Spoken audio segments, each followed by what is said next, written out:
वो लोग अनुशासित लोग नहीं है। आप 12 का वहाँ बना के टीम लेके जाइए, कोई चूक कर देगा यहीं पे कलम काट के रख देंगे, यहीं पे कलम काट के रख देंगे, कोई चूक कर देगा, लेकिन उनका डेलीगेशन जाएगा, कोई महिला हम जान रहे हैं कि वो अनुशासित लोग नहीं है, नाम है सर, उतने लोग लेके जाइए, कोई नहीं रहता।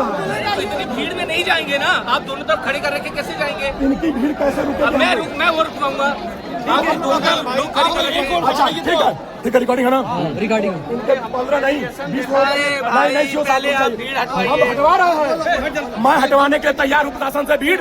मैं कह रहा हूँ कि 20 सभी लोगों को हटा के 20 लोगों की टीम वहाँ बना के रखे और मैं एक आदमी रोड पर नहीं दिखेगा। लेकिन जब तक इतनी भीड़ रहेगी तब तक यहाँ से एक आदमी नहीं हटेगा।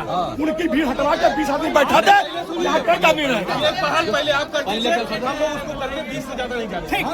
ठीक है, कोई दिक्कत नहीं।